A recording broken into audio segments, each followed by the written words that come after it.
يا بني آدم لا يفتننكم الشيطان كما أخرج أبويكم من الجنة ينزع عنهما لباسهما ليريهما سوآتهما إنه يراكم هو وقبيله من حيث لا ترونهم إنا جعلنا الشياطين أولياء للذين لا يؤمنون۔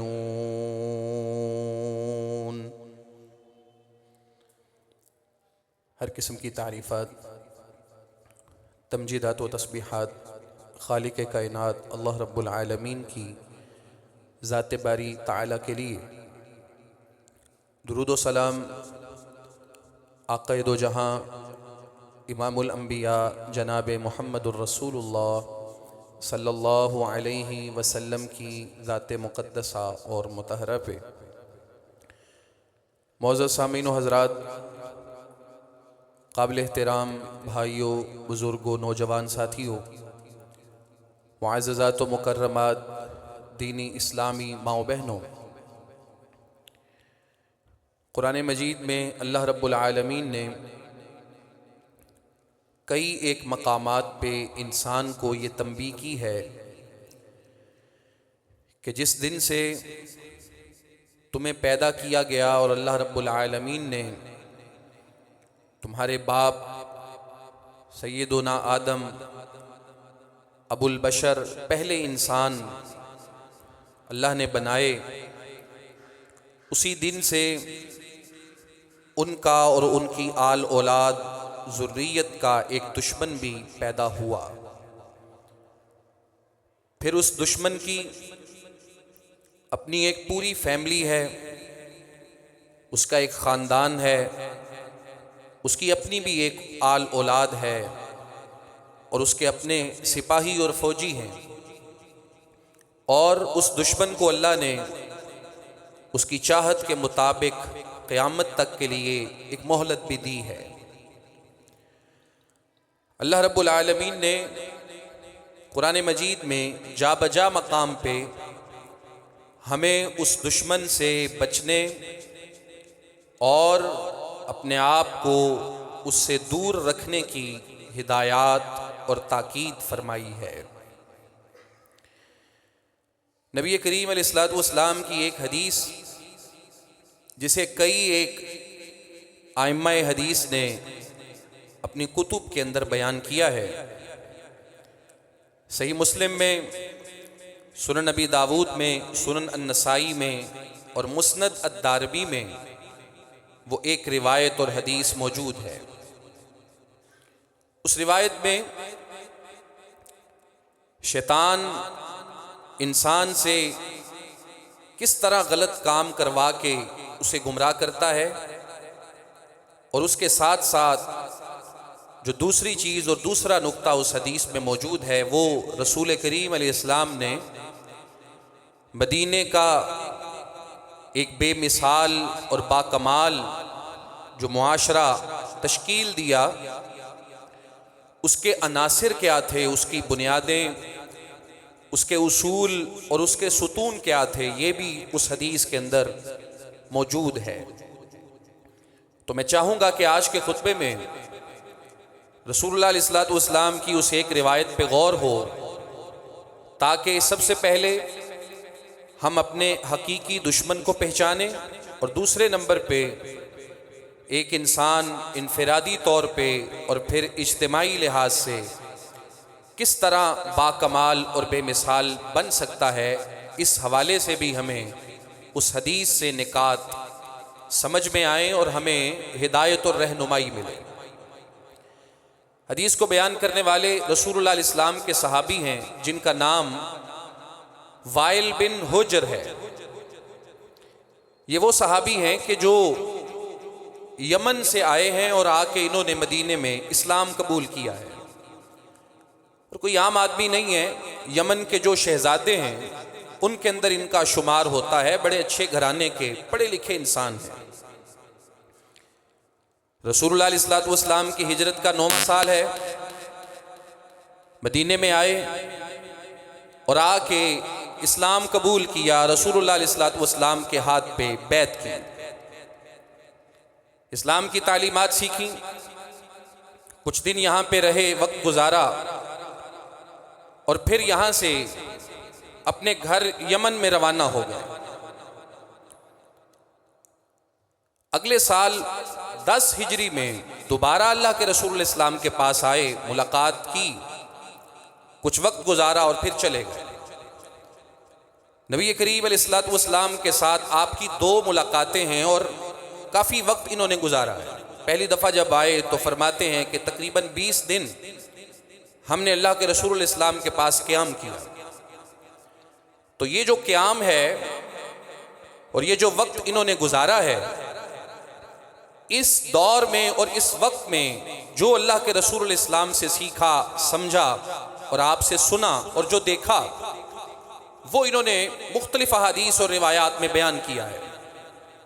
پڑھے لکھے آدمی تھے, چیزوں کو یاد کرتے تھے, جو دیکھتے تھے اسے سمجھتے تھے. وہ مسائل نماز سے متعلق ہوں, وہ اخلاق سے متعلق ہوں, دینداری کی دیگر چیزیں ہوں, بہت ساری روایات وائل ابن حجر اپنے شاگردوں کو اور لوگوں کو بیان کرتے تھے. اور ان روایات میں سے ایک روایت جو انہوں نے بیان کی وہ ہمارے آج کے خطبے کے موضوع کے طور پہ ہم اس کو سمجھنے کی کوشش کریں گے. کہتے ہیں انی لقاعد عند النبی صلی اللہ علیہ وسلم, میں اللہ کے رسول صلی اللہ علیہ وسلم کے پاس بیٹھا ہوا تھا.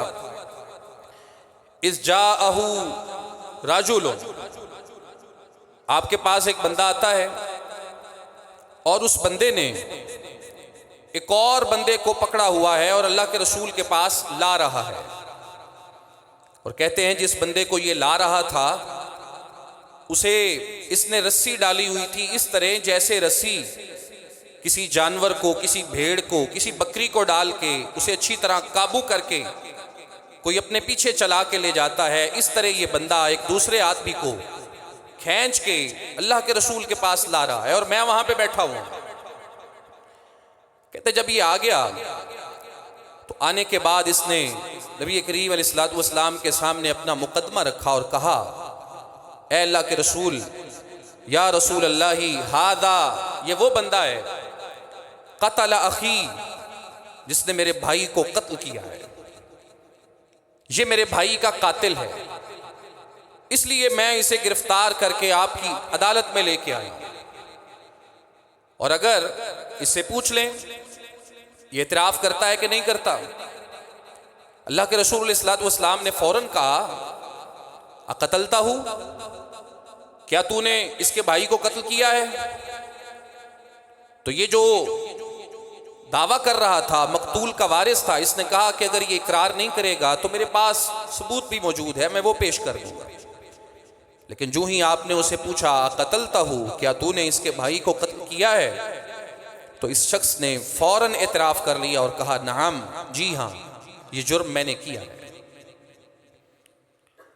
نبی کریم علیہ السلام نے اس سے سوال کیا, کیف قتلتہ, واقعہ کیا ہے, قتل کیا کیوں, کیسے کیا, وجہ کیا ہے, ماجرا کیا ہے, قصہ کیا ہے, سناؤ. اس نے قصہ سنانا شروع کیا اور کہا کہ میں اور اس کا بھائی, کنت انا وہوا, میں اور اس کا بھائی, ہماری روٹین اور عادت یہ ہے کہ ہم دونوں ہی بکریاں چراتے ہیں. یہ بھی اپنے جانور لے کے آیا, میں بھی اپنے جانور لے کے نکلا, ہم جنگل میں آئے, صحرا میں آئے, اپنے جانور, اپنی بکریاں چرانے کے لیے. تو ہم درختوں سے کلہاڑی کے ساتھ پتوں کو کاٹتے, شاخوں کو تراشتے اور اپنے جانوروں کو کھلاتے. کہا ہوا یوں کہ یہ بھی آ گیا, میں بھی آ گیا, ہماری بات چیت ہو رہی تھی, ایک دوسرے کے ساتھ اچھا تعلق تھا, ہم پتے اتار رہے تھے, شاخیں کاٹ رہے تھے اور اپنے جانوروں کو کھلا رہے تھے کہ اتنی ہی دیر میں کسی بات پہ تکرار ہوتی ہے اور اس کے بھائی نے سبنی مجھے گالی دی، فاغضبنی مجھے غصہ دلایا، اتنا غصہ دلایا کہ میرے ہاتھ میں کلہاڑی تھی جو میں اپنے جانوروں کو چارہ کھلانے کے لیے استعمال کرتا تھا، وہی کلہاڑی میں نے اس کے بھائی کے سر پہ دے ماری، اور اسی موقع پہ وہ ختم ہو گیا، اس کا قتل ہو گیا اور وہ اس دنیا سے رخصت ہو گیا۔ یہ اس نے اپنا مقدمہ اور اپنی بات رسول اللہ علیہ الصلوۃ والسلام کے سامنے پیش فرمائی۔ آپ نے اس کو پوچھا کیا تیرے پاس مال ہے جس کے ساتھ تو اپنی دیت ادا کرے؟ اس نے کہا مالی مالن الا فأسی، میرے پاس کوئی مال نہیں ہے، کوئی دولت نہیں ہے، میں صرف اپنے لباس اور اپنی کلاڑی کا مالک ہوں، اس کے علاوہ ککھ نہیں میرے پاس۔ پھر آپ نے پوچھا تیری قوم، تیرا قبیلہ تیری دیت ادا کرے گی؟ اس نے کہا نہیں، ان کو مجھ سے کوئی غرض نہیں۔ رسول اللہ علیہ الصلوۃ والسلام نے جب یہ سنا تو آپ نے اس شخص کو کہا اتعفو عنہ، کیا تم اس کو معاف کرو گے؟ اس نے کہا نہیں۔ پھر پوچھا اتأخذ الدیہ، دیت لینا چاہو گے؟ اس نے کہا لا، نہیں۔ پھر کہا دونک صاحبک، یہ اپنا مجرم، اپنا قاتل لے لو، یہاں سے لے کے چلے جاؤ اور جو اس کے ساتھ کرنا چاہتے ہو کر دو، عدالت تمہیں اس بات کی اجازت دیتی ہے۔ اب وہ اس بندے کو لے کے یہاں سے نکل رہا ہے، اور اللہ کے رسول علیہ السلام نے اس کے پیچھے اپنے صحابہ کو ایک بات کہی اور کہا ان عفا عنہ، اس کملے کو پتہ ہی نہیں ہے، ان عفا عنہ، اگر یہ مقتول کا وارث اس بندے کو معاف کر دیتا، یبوء باسمہ واسم اخیہ، تو اس معافی کے بدلے اللہ جو مر گیا ہے اس کے گناہ بھی معاف کر دیتا، اور یہ جو دنیا میں اس مرنے والے کا وارث ہے اس کے گناہ بھی معاف کر دیتا۔ ایک نوجوان جو وہاں پہ موجود تھا فوراً اٹھا، کھڑا ہوا اور اس بندے کے پیچھے بھاگا، گیا جا کے دیکھا یہ کیا کر رہا ہے، یہ تو اس کو مارنے اور قتل کرنے کی تیاری کر رہا ہے، فیصلہ اس کے حق میں آیا ہے۔ جا کے اس کو سنایا اور کہا میں اللہ کے رسول اسلام سے یہ بات سن کے آیا کہ اگر تو اس کو معاف کر دے تو تیرے گناہ بھی معاف ہو جائیں، اور جو مرنے والا ہے، قتل ہونے والا ہے، اس کے گناہ بھی معاف ہو جائیں۔ اس نے فوراً اس بندے کو پکڑا، رسول اللہ علیہ السلام کی عدالت میں لے آیا، واپس آ گیا۔ اللہ کے رسول آپ نے یہ کہا ہے، میں تو اس کو لے کے گیا ہوں آپ کے کہنے پہ، آپ کی اجازت پہ، لیکن کیا آپ نے یہ بات کہی ہے؟ فرمایا ہاں میں نے یہ کہا ہے۔ کہا اگر آپ نے یہ کہا ہے کہ اسے معاف کرنے سے میری بھی معافی ہو جائے گی اور جو مرنے والا ہے اس کے گناہ بھی معاف ہو جائیں، آپ گواہ ہو جائیں گو کہ اس نے میرے بھائی کو قتل کیا ہے، آپ گواہ ہو جائیں میں نے اس کو اللہ کی رضا کے لیے معاف کر دیا، اس لیے کہ میری بھی اور میرے بھائی کی بھی اللہ کے ہاں بخشش ہو جائے۔ اب یہ وہ حدیث ہے جس کے بارے میں نے کہا کہ امام مسلم رحمہ اللہ اپنی صحیح میں لائے، امام نسائی اپنی سنن میں لائے، امام ابو داود اپنی سنن میں لائے، مسند دارمی میں امام دارمی لائے، کئی حدیث کی کتابوں میں یہ روایت موجود ہے۔ اب اس حدیث کے اوپر آپ مختلف مقامات پہ غور کریں، اور ایک انسان اپنی انفرادیت میں یا اپنی اجتماعی زندگی میں اس حدیث سے بڑے رہنما اصول سمجھے گا اگر وہ اس پہ غور کرے گا۔ سب سے پہلی بات یہاں جو سمجھنے والی ہے وہ کیا ہے؟ فَسَبَّنِي فَأَغْضَبَنِي فَقَتَلْتُهُ، وہ کہتا ہے کہ اس نے مجھے گالی دی، مجھے غصہ دلایا، میں نے کلہاڑی اس کے سر پہ ماری اور اس کو قتل کر دیا۔ یہ کیا ہے؟ یہ قرآن مجید نے جو بار بار کہا نا ہمیں، ان الشیطان لکم عدو فاتخذوہ عدوا، لوگوں یاد رکھو شیطان تمہارا دشمن ہے، اس کو دشمن بنا کے رکھو، اس کو اپنا دوست نہ بنانا۔ انما یدعو حزبہ لیکونوا من اصحاب السعیر، اس کو تو پتہ ہے کہ اس نے جہنم میں جانا ہے، لیکن وہ یہ چاہتا ہے کہ اپنے ساتھ واہ بندے کٹھے کر لوں، کٹھے رل کے جائیں جہنم میں۔ وہ تو دنیا کے اندر اپنے خاندان، اپنی فیملی کے اندر اضافہ کرنا چاہتا ہے، لیکن تم سن لو ان الشیطان لکم عدو، شیطان تمہارا دشمن ہے، اسے دشمن بنا کے رکھنا۔ تو شیطان کی جو دشمنی ہے وہ انسان کے اوپر اس وقت وارد ہوتی ہے جب وہ اسے بہت زیادہ غصہ دلا کے اس سے بڑا غلط کام کروا لیتا ہے، حتیٰ کہ اس سے قتل کروا دیتا ہے۔ یہ اس کے حملوں میں سے ایک بہت بڑا حملہ ہوتا ہے اور اس کی بہت بڑی جیت اور کامیابی ہوتی ہے۔ اور اس بات کو سمجھنے کے لیے ایک اور حدیث پہ غور کریں۔ نبی کریم علیہ الصلوۃ والسلام نے فرمایا اذا اصبح ابلیس، جب ابلیس صبح کرتا ہے، صبح ہوتی ہے، بس جنودہ، اس کی جتنا فوج ہے، لاؤ لشکر ہیں، اس کی جو آل اولاد، چیلے چامٹے، سب کو اکٹھا کر لیتا ہے اور ان کو ٹاسک دیتا ہے اور کہتا ہے کہ آج کے دن جو بندہ سب سے بڑا کام کر کے آئے گا، میں اس کے سر پہ اپنی چودراہٹ اور بڑائی کا تاج رکھوں گا، اسے بڑے عہدے سے نوازوں گا اپنے پاس۔ یہ ٹاسک دے کے وہ لوگوں کو اپنی ذریت کو روانہ کرتا ہے۔ اور یاد رکھیں ابلیس کی ذریت میں صرف جنات نہیں ہیں بلکہ انسان بھی شامل ہیں۔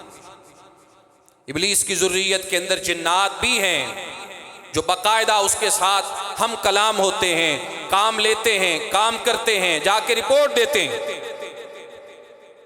اور کئی ایک انسان بھی ہیں جو جانتے ہوئے یا نہ جانتے ہوئے ابلیس کے اعلی کار ہیں، اس کے ریموٹ پہ چلتے ہیں، وہ جہاں ان کو چاہتا ہے چلا لیتا ہے، ان سے بڑے بڑے کام لیتا ہے۔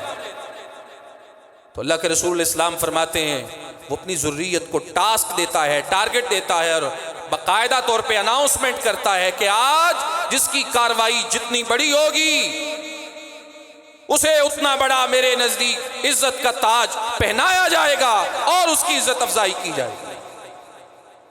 رسول اللہ علیہ السلام فرماتے ہیں سب اس کی ذریت، اس کی فوج، اس کے سپاہی روانہ ہو جاتے ہیں، کاموں پہ نکل جاتے ہیں۔ اور جب شام ہوتی ہے تو دوبارہ ان کا اجلاس ہوتا ہے، وہ لوگوں سے رپورٹ لیتا ہے، ہاں بھی کیا کر کے آئے؟ اللہ کے رسول اسلام فرماتے ہیں یجیو حاذا، اس کا ایک چیلا، ایک فوجی، ایک سپاہی کھڑا ہوتا ہے اور اپنے کام کی رپورٹ دیتا ہے اور کہتا ہے آج کا سب سے بڑا آدمی میں ہوں، کیونکہ میں نے دیکھا ایک آدمی جس کا اپنی بیوی کے ساتھ بڑا اچھا تعلق ہے، بڑا اچھا ریلیشن ہے، محبت بھی ہے، پیار بھی ہے، بیوی کی طرف سے اطاعت بھی ہے، احترام بھی ہے، لم ازل بھی، میں آج ان کے پیچھے لگ گیا اور اتنا پیچھے لگا میں نے وسوسے ڈالے، جھگڑے کروائے، فساد مچایا، اتنا مچایا حتی طلق امراتہ، بالآخر اس بندے نے اپنی بیوی کو طلاق دے دی۔ یہ دیکھو میں اتنی بڑی کاروائی ڈال کے آیا ہوں، آج کا انعام میرا بنتا ہے، مجھے عزت سے نوازا جائے۔ اب بعض روایات میں یہ الفاظ بھی ہیں کہ یہ کاروائی ڈالنے والے کو بھی وہ بڑی عزت دیتا ہے، لیکن یہ جو روایت میں پیش کر رہا ہوں اس کے اندر زاویہ کچھ اور ہے۔ رسول اللہ علیہ السلام فرماتے ہیں، وہ کہتا ہے ٹھیک ہے کام تو تم بہت بڑا کر کے آئے ہو، لیکن مسئلہ یہ ہے کہ جس نے طلاق دی ہے اور جس کو دی ہے یہ بھی تو ہو سکتا ہے نا کہ یہ بندہ عدت کے اندر رجوع کر لے اس عورت سے، تمہارا کام تو ختم ہو گیا، دوبارہ ان کی زندگی بہترین ہو جائے، یہ ہو سکتا ہے۔ اور یہ بھی ہو سکتا ہے کہ عدت پوری ہو جائے، اس خاتون کو کوئی اور خامند مل جائے، اس بندے کو کوئی اور بیوی مل جائے، دوبارہ ان کی زندگیاں بہترین ہو جائیں، لہٰذا تم کوئی ایسا بڑا کام نہیں کر کے آئے جس پہ تمہیں عزت کا تاج پہنایا جائے گا، کوئی اور اپنا کام پیش کرے جو اس سے بھی بڑا ہو، آج کی عزت افزائی اس کے نام کی جائے گی۔ اللہ کے رسول فرماتے ہیں فَيَجِيُّ هَذَا، ایک اور بندہ آ جاتا ہے اور آ کے اپنے کام کی رپورٹ پیش کرتا ہے اور اس کے سامنے اپنا مدعا رکھتا ہے اور کہتا ہے جناب میں آج لم ازل بھی، ایک بندے کو میں نے پایا کہ وہ اپنے والدین کے ساتھ بڑی عزت، محبت اور شفقت کے ساتھ پیش آتا تھا، بڑی خدمت کرنے والا، لم ازل بھی، میں نے اس کا پیچھا کرنا شروع کر دیا، حتی عق والدی، میں نے اس کا پیچھا اس وقت چھوڑا جب تک اس نے اپنے والدین کو گالیاں نہیں بکی، جب تک اس نے اپنے والدین کی نافرمانی نہیں کی، میں اس وقت تک اس کے پیچھے لگا رہا، دیکھو میں کتنی بڑی کاروائی ڈال کے آیا ہوں، آج کی عزت افزائی میرے نام کی جائے۔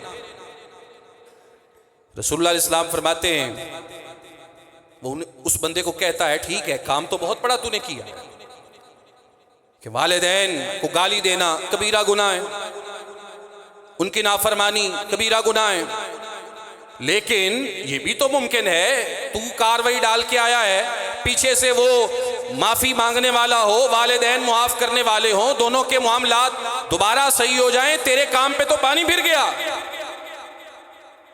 لہذا کوئی اور آئے اور اپنی رپورٹ دے، آج کا انعام اسے ملے گا۔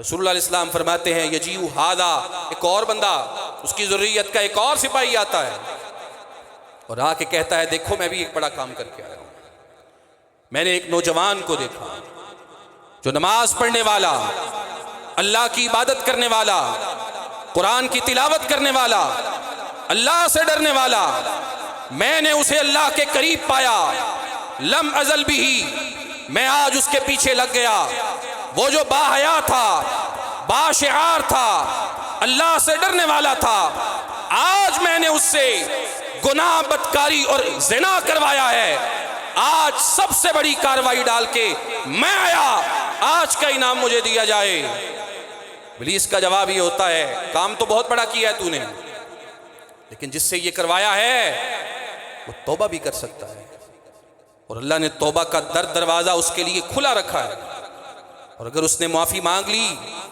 تو تیری محنت تو ضائع ہو گئی، یہ کوئی کاروائی نہیں ہوئی، کوئی اور بندہ اپنی کاروائی پیش کرے۔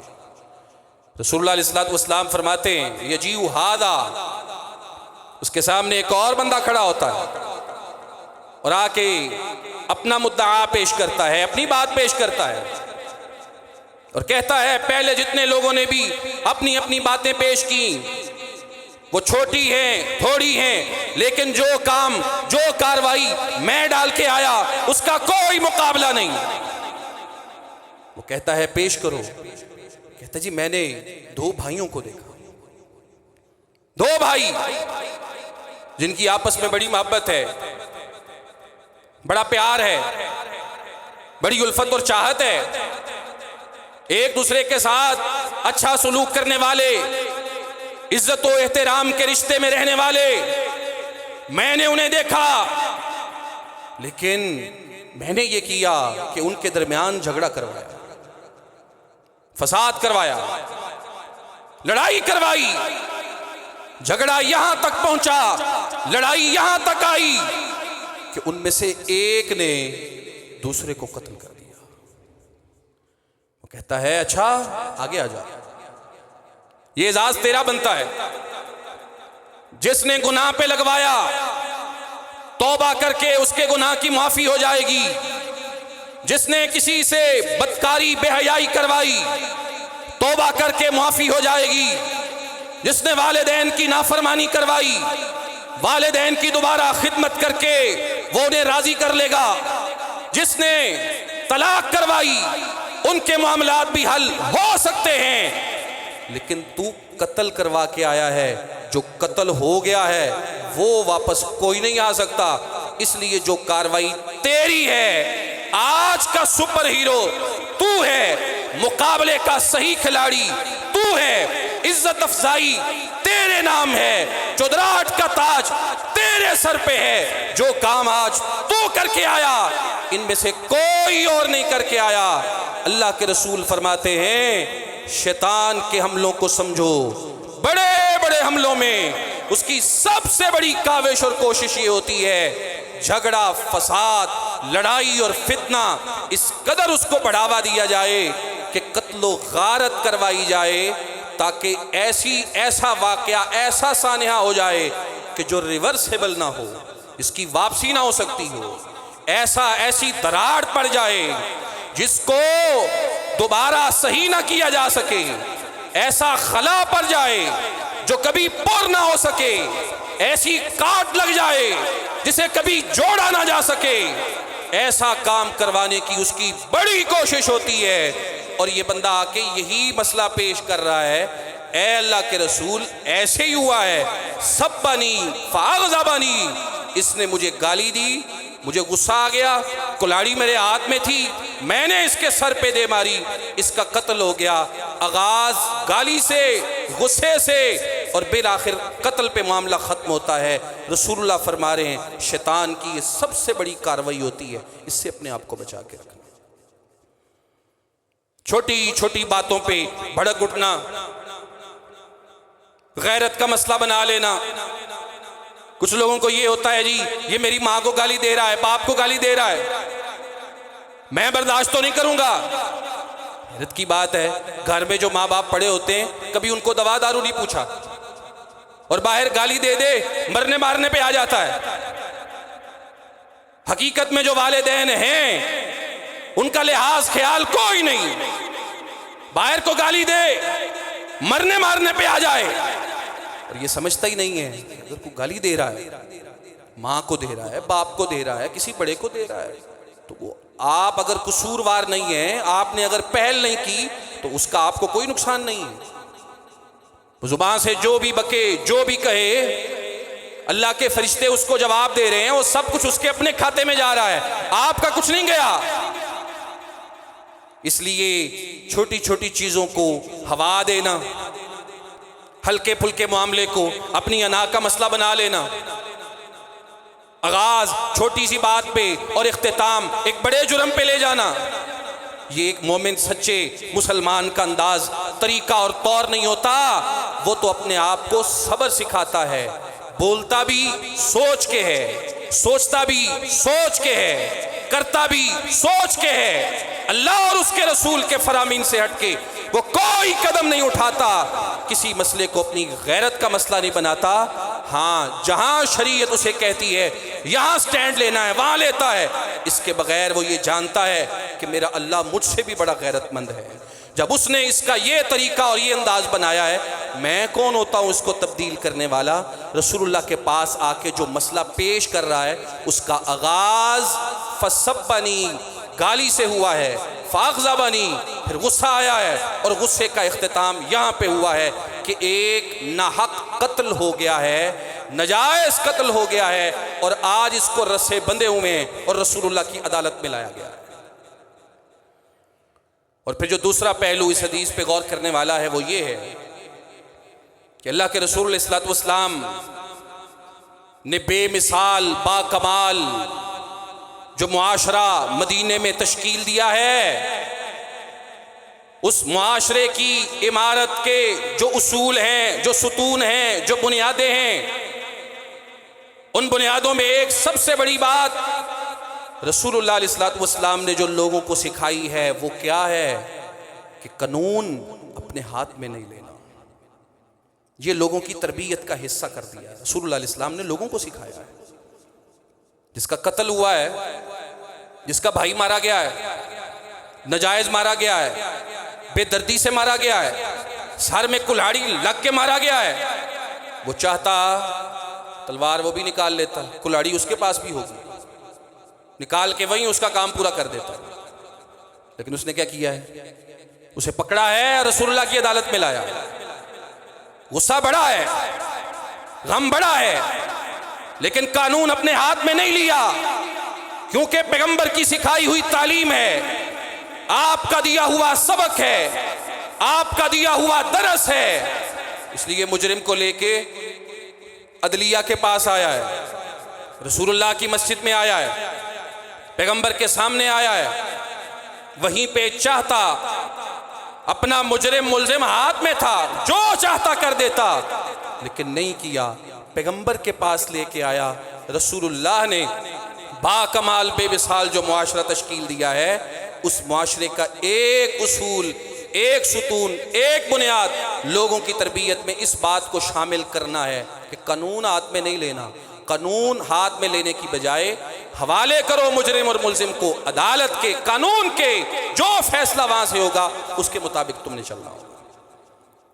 اور یہاں پہ ایک اور بھی چیز سمجھیں، اس نے قانون ہاتھ میں نہیں لیا، اس کی ایک وجہ بھی ہے، اس کو پتا تھا جس عدالت میں جا رہا ہوں وہاں میرے ساتھ ظلم نہیں ہوگا، وہاں میرے ساتھ زیادتی نہیں ہوگی، وہاں پہ ظالم کو غلط تحفظ نہیں دیا جائے گا، وہاں کسی کی سفارش نہیں چلے گی، وہاں کوئی رشوت دے کے میرے مجرم کو چھڑوا کے نہیں لے جائے گا، وہاں ایسا کوئی چور راستہ موجود نہیں ہے جس سے ایک ظالم کو پروٹیکشن ملے، تحفظ ملے، اور مظلوم وہاں پہ روتا رہے، ایڑیاں رگڑتا رہے، اس کو انصاف نہ ملے۔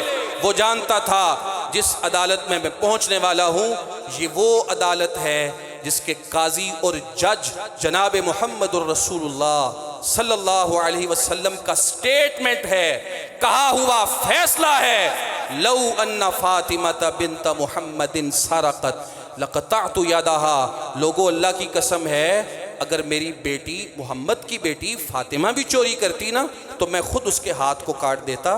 یہ میں اس عدالت میں آج اپنے کیس کو لے کے جا رہا ہوں جہاں پہ اسے یقین ہے کہ عدالت کا قاضی اور جج اپنی بیٹی کے بارے میں یہ ریمارکس دیتا ہے، وہ میرے ساتھ کبھی ظلم نہیں کرے گا، کبھی زیادتی نہیں کرے گا، مجھے وہاں سے عدل کی بات ملے گی، انصاف کی بات ملے گی، وہاں پہ ظلم نہیں ہوگا۔ اس لیے وہ بڑے اطمینان سے اسے پکڑ کے آیا ہے، رسول اللہ کی عدالت میں لے آیا ہے، جہاں پہ عدالتوں میں انصاف نہ رہے، انصاف بکتا رہے، پیسوں پہ، روپوں پہ، حیثیتوں پہ ہر چیز برائے فروخت لکھ کے لگا دی جائے تو وہاں پہ کبھی بھی امن نہیں آتا، کبھی بے مثال باکمال معاشرہ تشکیل نہیں دیا جاتا۔ رسول اللہ علیہ السلام نے عدل کو قائم کیا، صحابہ کی تربیت کی، قانون کو ہاتھ میں نہیں لینا۔ اس حدیث سے آپ دیکھ رہے ہیں رسول اللہ کی تربیت بھی نظر آ رہی ہے، اور اللہ کے رسول اسلام کا اپنا عدل اور انصاف پہ قائم کردہ قانونی نظام بھی نظر آ رہا ہے، اور وہ رسول اللہ علیہ السلام کے پاس مجرم کو لے کے آ گیا ہے، اور آپ نے پوچھا ہے مجرم کو، ملزم ہے بھی، قتلتا ہوں، تو نے اسے قتل کیا ہے؟ اب یہ چاہتا تو انکار کر دیتا۔ آج تو بڑے چور رستے سکھانے والے وکیل مل جاتے ہیں، راستہ دکھانے والے، غلط ڈکٹیٹ کرنے والے بڑے لوگ مل جائیں گے۔ صاف لوگوں نے اپنی آنکھوں کے سامنے دیکھا ہے فلاں شخص ہے، فلاں کو مارنے والا ہے، لیکن جب معاملہ عدالت میں گیا، قاضی کے پاس گیا، 100 رستے ان کے پاس بچنے کے موجود ہیں، دفعہ 302 قتل کی لگ بھی گئی ہے، پھر بھی ان کے پاس 100 رستے موجود ہیں ضمانت کروانے کے، باہر نکلنے کے، سزا معاف کروانے کے۔ اللہ کے رسول الاسلام اس سے پوچھتے ہیں اقتلتہ، تو نے اس کو مارا ہے، اس کو قتل کیا ہے؟ آگے سے وہ کیا کہتا ہے؟ نعم، ہاں جی کیا ہے۔ یہ کیا ہے؟ وہ انکار کر دے وہاں پہ۔ یہ کوئی کیمرے کا دور تو ہے نہیں، گو کہ مدعی یہ کہتا ہے کہ میرے پاس ثبوت بھی ہے، اگر یہ انکار کرے گا میں وہ پیش کروں گا، لیکن ملزم کا جواب کیا ہے؟ نعم، ہاں جی میں نے کیا ہے۔ ملزم اگر چاہتا گرفتاری نہ دے، پکڑنے کے لیے اللہ کے رسول اسلام نے صحابہ کا کوئی دستہ نہیں بھیجا، کوئی لوگ نہیں بھیجے کہ جاؤ اس کو پکڑ کے لاؤ، نہیں، مقتول کا والی، مقتول کا وارث خود ہی پکڑتا ہے، رسیاں ڈالتا ہے، رسول اللہ کے پاس لے کے آ جاتا ہے۔ یہ کیا ہے؟ اللہ کے رسول اسلام نے لوگوں کی جو تربیت کی ہے انہیں اللہ کا خوف سکھایا ہے. یہ وہ خوف ہے جو ایک ملزم اللہ کے رسول کے سامنے کھڑا ہو کے اعتراف جرم کر رہا ہے. صرف اعتراف جرم نہیں کر رہا، پوری ڈیٹیل بتا رہا ہے کہ جناب ایسے ایسے ہوا ہے. ایک ایک بات شروع سے لے کے آخر تک اپنے زبان سے اقرار کر کے وہاں پہ پیش کر رہا ہے، بتا رہا ہے اور کہتا ہے ایسے ہی ہوا ہے. اللہ کے رسول جو لوگوں کو سکھا رہے ہیں وَلِمَنْ خَافَ مَقَامَ رَبِّهِ جَنَّتَانِ، لوگوں جو اللہ کے سامنے کھڑے ہونے سے ڈر گیا اس کے لیے 2 جنتیں ہیں. پیغمبر جو یہ سکھا رہے ہیں وَأَمَّا مَنْ خَافَ مَقَامَ رَبِّهِ وَنَهَى النَّفْسَ عَنِ الْهَوَىٰ فَإِنَّ الْجَنَّةَ هِيَ الْمَأْوَىٰ، جو اللہ کے سامنے کھڑا ہونے سے ڈر گیا اور اپنے آپ کو بری خواہش سے روک کے رکھا فَإِنَّ الْجَنَّةَ هِيَ الْمَأْوَىٰ، جنت اس کا ویٹ کر رہی ہے، انتظار کر رہی ہے. یہ پیغمبر کی دی ہوئی تربیت ہے جو آپ سکھا رہے ہیں کہ اگر آج قانون سے بچ بھی جاؤ گے اللہ کے دربار میں تمہیں کوئی نہیں بچا سکے گا. یہ رسول اللہ کی تربیت ہے. بے مثال با کمال معاشرہ ہے کہ جس کے نتیجے میں ایک انسان جو ملزم ہے اپنے جرم کا اعتراف خود کر کے اپنے آپ کو مجرموں کی فہرست میں شامل کر کے سزا کے لیے پیش کر رہا ہے. انقلاب کیسے آئے گا، تبدیلی کیسے آئے گی؟ لوگوں کی تربیت سے تبدیلی آتی ہے. جس قوم کی اخلاقی تربیت بگڑ جائے، اوپر سے لے کے نیچے تک ہر معاملے میں 2 نمبری کیسے لگانی ہے، کرپشن کیسے کرنی ہے، خیانت کیسے ہوگی، جس قوم کو یہ سکھایا جائے وہاں پہ کوئی انقلاب، کوئی تبدیلی کسی قسم کی نہیں آ سکتی. رسول اللہ کا قائم کردہ جو معاشرہ ہے اس میں یہ تو ایک مثال ہے، 20 مثالیں آپ کو مل جائیں گی. نہ اللہ کے رسول نے کوئی دستہ بھیجا، کوئی پولیس نہیں گئی، کوئی اہلکار نہیں گئے کسی مجرم کو لانے کے لیے، مجرم خود ہی آ گئے. آپ نماز پڑھا کے فارغ ہوئے ہیں، خاتون سامنے کھڑی ہے اور کہہ رہی ہے قد زنیتو طہرنی یا رسول اللہ، اے اللہ کے رسول بدکاری کا ارتکاب کر لیا ہے، مجھے پاک کر دیں. کہا جرم تجھ سے ہوا ہے، تیرے رحم میں اللہ نے ولادت کا سلسلہ شروع کر دیا ہے، اس کا کوئی قصور نہیں، پیدائش ہوئے گی پھر آ جانا. بچہ لے کے پھر آ گئی ہے، طہرنی یا رسول اللہ، دودھ پلاؤ پھر آنا، پھر آ گئی ہے، طہرنی یا رسول اللہ. یہ دیکھیں کھانے پینے کے قابل ہو گئے. پیدائش کے آغاز سے لے کے بچے کے کھانے پینے تک کوئی 1.25 سال کا وقت تو لگ گیا ہوگا. 1.25 سال میں اس کا ایمان نہیں ڈگمگایا، اس کا ارادہ نہیں بدلا، کوئی الٹے مشورے دینے والا اس کو نہیں ملا کہ یوں بچ جاؤ، وہ بچ جاؤ، فرار ہو جاؤ، روپوش ہو جاؤ، یہاں سے نکل جاؤ، یہاں سے نکل جاؤ، یہ رستہ بھی ہے، یہ رستہ بھی ہے. رسول اللہ نے پیچھے کسی کو نہیں بھیجا، بلانے کے لیے نہیں بھیجا. تیسری دفعہ آج پھر کھڑی ہے اور کہتی ہے طہرنی یا رسول اللہ، ڈر لگتا ہے اللہ کے عذاب سے، مجھے پاک کر دیں، جو سزا حد میری بنتی ہے مجھ پہ لگائیں. مجھے پتا ہے کہ مجھے زمین کے گھڑے میں کھود کے دبا کے پتھر مار مار کے ختم کیا جائے گا، یہ سزا مجھے قبول ہے. قیامت کے دن جہنم کی آگ میں برداشت نہیں کر سکتی. رسول اللہ کے سامنے آج پھر کھڑی ہے. اسے کس چیز نے کھڑا کیا ہے؟ رسول اللہ کی تربیت. جو اللہ کی بات، پیغمبر کی بات، رسول اللہ کی بات، آخرت کی بات، قرآن کی باتیں، رسول اللہ کی حدیث کی باتیں منبر سے سنی، مصلی سے سنی، یہ اس تربیت کا نتیجہ ہے کہ آج تیسری دفعہ بھی کھڑی کہتی ہے مجھے پاک کر دیں. ہمارا ملک میں تو کہتے ہیں جی بند کر دو مسجدوں کی آواز کو. جہاں اللہ کی آواز بند کرو گے، پیغمبر کی آواز بند کرو گے، وہاں پہ بے مثال با کمال معاشرہ کہاں آئے گا؟ رسول اللہ نے قانون کی گرفت بعد میں رکھی، پہلے لوگوں کی تربیت کے ذریعے معاشرے کو سمجھایا، سلجھایا، سکھایا، اس کے بعد قانون کی گرفت کو لاگو کیا. اور آج یہ خود آ کے کہتا ہے، اعتراف کرتا ہے ہاں جی یہ کام میرے سے ہوا ہے، اور اس طرح میں نے اس کے بھائی کو قتل کیا ہے. اور ایک چوتھی بات اس حدیث سے سمجھیں، اللہ کے رسول اسلام نے اس بندے کو پوچھا، مقتول کے وارث کو پوچھا، اتعفو عنہ، معاف کرنے کا پلان ہے؟ اس نے کہا نہیں. اتأخذ الدیہ، دیت لینا چاہتے ہو؟ کہا نہیں. اتقتلہ، بدلہ لینا چاہتے ہو، قتل کرنا ہے؟ کہا جی ہاں. دونک صاحبک، لے جاؤ اپنے مجرم کو، جو چاہتے ہو اس کے ساتھ کرو، عدالت کا فیصلہ ہے، تمہیں کوئی نہیں روکے گا۔ یہ اللہ کے رسول علیہ الصلوۃ والسلام نے فیصلہ دیا ہے، اور سارے کا سارا معافی کا اختیار کس کے پاس؟ مقتول کے وارث کے پاس، کسی اور کے پاس نہیں۔ یہاں تو لوپ ہول رکھے ہوئے نا لوگوں نے، ملکوں کے، انسانوں کے بنائے ہوئے قوانین۔ اللہ نے کہا وَكَتَبْنَا عَلَيْهِمْ فِيهَا أَنَّ النَّفْسَ بِالنَّفْسِ وَالْعَيْنَ بِالْعَيْنِ وَالْأَنْفَ بِالْأَنْفِ وَالْأُذُنَ بِالْأُذُنِ وَالسِّنَّ بِالسِّنِّ وَالْجُرُوحَ قِصَاص يَا أَيُّهَا الَّذِينَ آمَنُوا كُتِبَ عَلَيْكُمُ الْقِصَاصُ فِي الْقَتْلَى الْحُرُّ بِالْحُرِّ وَالْعَبْدُ بِالْعَبْدِ وَالْأُنْثَى بِالْأُنْثَى وَلَكُمْ فِي الْقِصَاصِ حَيَاةٌ يَا أُولِي الْأَلْبَابِ۔ قرآن کی آیتیں صاف بڑی واضح۔ اگر کسی نے کسی پہ ظلم کیا، قتل کیا، کسی کی ناک کاٹ دی، کسی کی آنکھ نکال دی، کسی کی ہڈی توڑ دی، کسی کا کان اتار دیا، کسی کا پاؤں کاٹ دیا، کچھ بھی کیا ہے، اللہ کہتے ہیں کتب علیکم القصاص، یہاں پہ بدلہ ہوگا۔ اور اگر بدلہ نہیں لینا چاہتا مقتول کا وارث، معاف کرنا چاہتے ہیں، تو اللہ کہتے ہیں اچھی بات ہے۔ دیت دینا چاہتا ہے تو اللہ کہتے ہیں یہ ترتیب ہے اس کی، سارے اصول سمجھائے، اور ساری بات مظلوم کے ہاتھ میں دے دی، جو تو فیصلہ کرے گا وہ ہوگا۔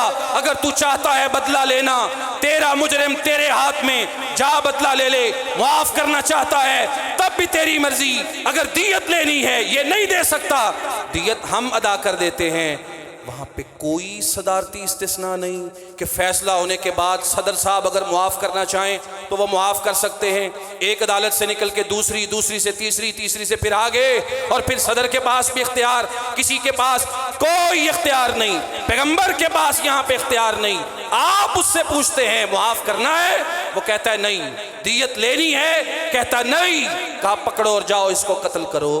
اللہ کے رسول اگر معافی دینے کا اختیار نہیں رکھتے تو ملک کا صدر کیسے رکھتا ہے بھائی؟ اللہ کہتے ہیں قصاص میں تمہاری زندگی ہے۔ معاشرے میں جرائم کی، کرائم کی ریشو بڑھتی جا رہی ہے۔ اگر تم چاہتے ہو تمہارے مال، تمہاری عزتیں، تمہاری جانیں محفوظ ہو جائیں، اللہ کی حد کو نافذ کرو۔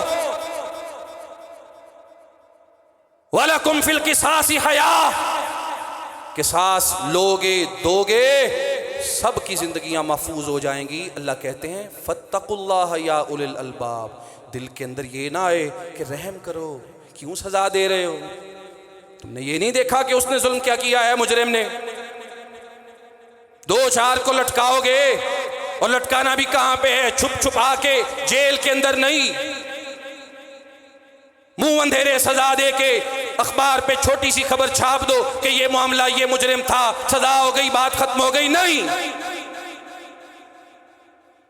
وَلْيَشْهَدْ عَذَابَهُمَا طَائِفَةٌ مِّنَ الْمُؤْمِنِينَ، اللہ کہتے ہیں کسی مجرم کو جب سزا دینی ہے، سزا دینے کے لیے اس کو چوک میں لے کے آؤ، یا کم از کم جہاں سزا دینی ہے مومنوں کا ایک گروہ، ایک جماعت وہاں پہ حاضر کرو، لوگوں کو دکھاؤ اس جرم کی یہ سزا ہوتی ہے، تاکہ آئندہ کوئی ایسی حرکت نہ کرے۔ جو برائی ہے اس کو چھپاؤ، جو اس کی سزا ہے اس کو پھیلاؤ۔ ہمارے ہاں الٹ ہو رہا ہے، جو برائی ہے وہ پھیلتی ہے، میڈیا پہ، اخبار پہ سب سے بڑی سرخی بنتی ہے، اور جو پھر اس کی سزا ملتی ہے اخبار پہ اس کو چھوٹی سی اتنی سی جگہ ملتی ہے۔ رسول اللہ جو معاشرہ قائم کر رہے ہیں وہاں پہ عدل ہے، وہاں پہ انصاف ہے، اور وہ عدل یہ ہے، انصاف یہ ہے کہ پورے کا پورا اختیار قصاص کا، معافی کا، دیت کا مظلوم مقتول کے وارثوں کو دے دیا ہے، اور اب وہاں سے وہ نکل گیا ہے۔ اور آخری بات سنیں، اللہ کے رسول اسلام نے پھر ترغیب دلائی ہے، موٹیویٹ کیا ہے، سمجھایا ہے کہ یہ کوئی پیشہ ور قاتل نہیں ہے، یہ کوئی ایسا بندہ نہیں ہے کہ جس کو آج معاف کر دو گے یہ 4 5 6 اور پھڑکا کے کہے گا میں بہت بڑا آدمی بن گیا ہوں، سب لوگ مجھ سے بچو، میں ڈان بن گیا ہوں۔ یہ وہ نہیں ہے۔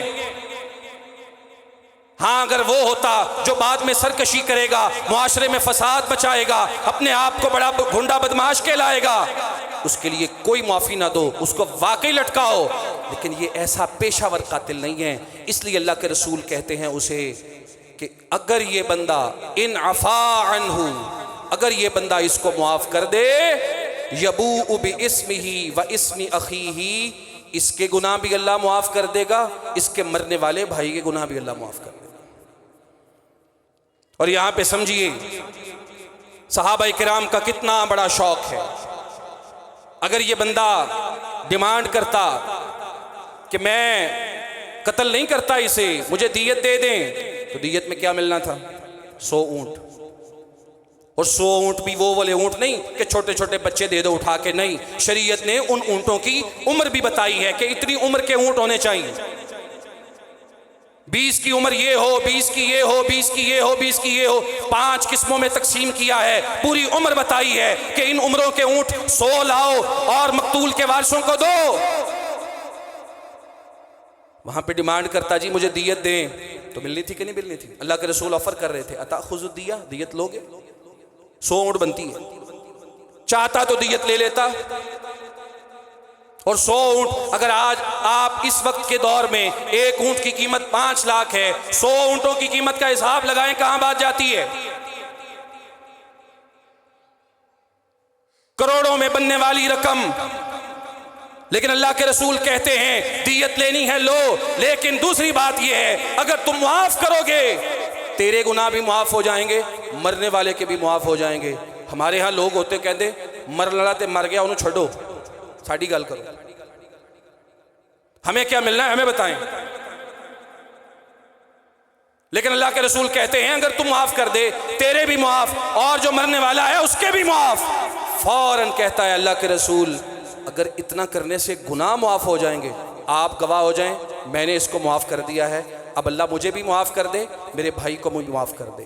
دنیا کی بڑی بڑی دولت ٹھکرا دیتے تھے اگر ان کو یہ یقین ہو جاتا کہ معافی ملنے لگی ہے، بڑی بڑی بات چھوڑ دیتے تھے جہاں پہ ان کو یقین ہوتا کہ مغفرت ملنے لگی ہے، جہاں ان کو یقین ہوتا آخرت سنورنے لگی ہے، جہاں وہ سمجھ جاتے کہ اگلی دنیا آسان ہونے لگی، اگلی زندگی بہتر ہونے لگی ہے، فوراً ریورس ہو جاتے، فیصلے بدل لیتے، بڑی سے بڑی دولت ٹھکرا دیتے، کسی چیز کو وہ معافی سے بڑا نہیں سمجھتے تھے، جنت سے بڑا نہیں سمجھتے تھے، مغفرت سے بڑا نہیں سمجھتے تھے، کیونکہ وہ جانتے تھے یہ دنیا بالآخر ختم ہو جائے گی اور میری اگلی زندگی آخرت شروع ہونے والی ہے۔ جب انسان کو یہ یقین ہوتا ہے اس کے لیے سب سے بڑی چیز اللہ کی معافی اور مغفرت ہوتی ہے۔ اللہ مجھے آپ کو سمجھنے کی توفیق دے۔ وآخر دعوانا ان الحمد للہ رب العالمین۔